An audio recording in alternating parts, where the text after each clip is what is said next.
Hello बच्चों, let's say this question. This question says that take the z-axis as vertical and the xy plane as horizontal. A particle A is projected at 4 root 2 meter per second angle of 45 degree to the horizontal in xz plane. Particle B is projected at 5 meter per second angle theta equal to tan inverse 4 by 3 2 axis in the yz plane. Which of the following is not correct for the velocity of B? Velocity of B with respect to velocity of A. तो देखिए यहाँ पर पहले तो की concept की बात करें तो आपका 2D मोशन है रिलेटिव और प्रोजेक्टाइल मोशन है। तो की कॉन्सेप्ट क्या हो जाएगा, रिलेटिव वेलोसिटी या रिलेटिव मोशन या 2D मोशन है। रिलेटिव मोशन लिखें तो ये ज़्यादा सही रहेगा आपके पास, relative motion in two dimension that is 2D। अब यहाँ पे दे रखा है उसके अकॉर्डिंग कि आपका वाई जेड एक्सिस को तो कैसे लेना, वर्टिकल लेना है, और आपका दूसरा एक्स वाई प्लेन हो जाएगा। तो पहला पार्टिकल जो ए है वो 4√2 से 45 डिग्री पर इन एक्स जेड प्लेन में फेंका जाता है। तो मान लेते हैं ये आपके पास एक्स एक्सिस इधर है आपके पास है और वाई एक्सिस इसके परपेंडिकुलर इनके। तो पार्टिकल को ऐसे प्रोजेक्ट किया जाता है आपके पास 45 डिग्री पर, किसमें, एक्स जेड प्लेन पर, और वेलोसिटी कितनी है 4√2 मीटर पर सेकेंड। उसी के साथ पार्टिकल बी की बात कर रखी है 5 मीटर पर सेकेंड से एंगल भी दे रखा है theta tan 4/3 to y axis in the y z plane. किसमें, वाई जेड प्लेन। तो ये तो जेड हो गया मान लीजिए अपने पास। अगर इसको वाई कहें तो आपका एक्स ये इसके परपेंडिकुलर होगा। तो इसकी प्रोजेक्शन वेलोसिटी कितनी है, theta equal tan inverse 4/3 to y axis, यानी कि वाई एक्सिस से इतने एंगल पर है। तो अपन जो थीटा दे रखा है इसको निकाले अपन टेन इनवर्स 4/3। तो इसको क्या लिख सकते हैं अपन, टेन थीटा इक्वल टू 4/3। तो ये वैल्यू होती है आपके 1053 डिग्री पर। तो यानी कि थीटा कितना हो जाएगा 53 डिग्री। तो ये 53 डिग्री तो कैसे होगा, वाई एक्सिस है, तो जेड से कितना हो जाएगा इसका, यहाँ से लिखे तो 53 डिग्री और जेड से हो जाएगा इसका 37 डिग्री 5 मीटर पर सेकेंड पे, इस तरीके से।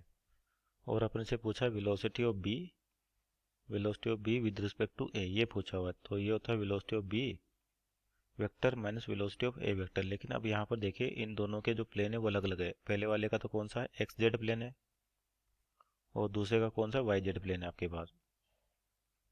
ये वाला किस में मोशन है, वाई जेड में, और ये किस में हो रहा है, एक्स जेड में हो रहा है। तो इसका मतलब ये एक्स जेड में है तो आपके पास पार्टिकल के पास कि वाई डायरेक्शन में वेलोसिटी की बात करें तो जीरो हो जाएगी। पहले पार्टिकल के लिए वाई की बात करें तो कितनी हो जाएगी, जीरो हो जाएगी।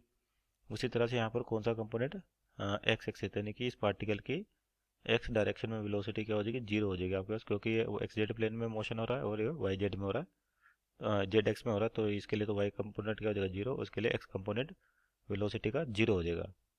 और इनकी वेलोसिटी की वेक्टर इक्वेशन लिखे अपन, तो पहले वाले पार्टिकल के लिए क्या लिखते हैं, वी वेक्टर इक्वल टू जो आपको दे रहा है 4√2। तो इधर एक्स एक्सिस है मतलब आई कैप, इधर जेड एक्सिस है के कैप।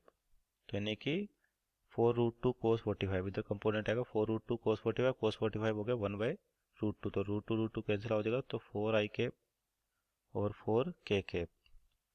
तो V1 वेक्टर है अपने पास ये। उसी तरह से यहाँ पर V2 निकाले अपन, V2 वेक्टर। तो यहाँ पे देखिए इधर आएगा इसका 5 cos 53, कंपोनेंट आएगा 5 cos 53, और cos 53 आपका 3/5, तो यानी कि 3 जे कैप, और इधर कह जाएगा 4 के कैप। आपके पास ये हो गया V2 वेक्टर।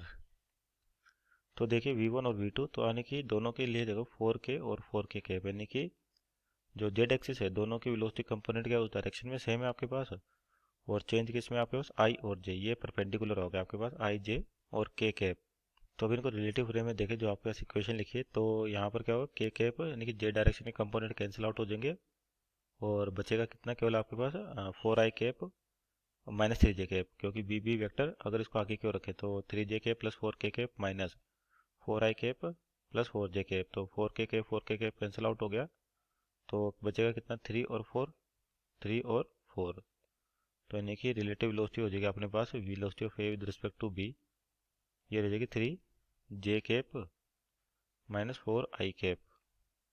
तो इसका मैग्नीट्यूड कितना हो जाएगा आपके पास, ये हो जाएगा 3 का स्क्वायर प्लस 4 का स्क्वायर, यानी कि 9 + 16, यानी कि 25, और उसका कितना आ गया 5 मीटर पर सेकेंड। तो यानी कि 5 मीटर पर सेकेंड। तो मैग्नीट्यूड तो हो गया आपके पास 5 मीटर पर सेकेंड। तो ऑप्शन चेक करते हैं यहाँ पर। तो पहला option its initial magnitude is a is 5 meter per second, ये तो सही है अपने पास। उसके बाद लिखा its magnitude will change with time, तो ये तो गलत हो गया क्योंकि आपके पास वेलोसिटी क्या रही है आई और जे में आपके पास कांस्टेंट है। और कैसे कह सकते हैं, जैसे आप देखिए वाई एक्सिस इधर है तो इसका मतलब वाई डायरेक्शन में कोई भी एक्सेलेरेशन नहीं होगा, जैसे प्रोजेक्टाइल होता है अपने पास।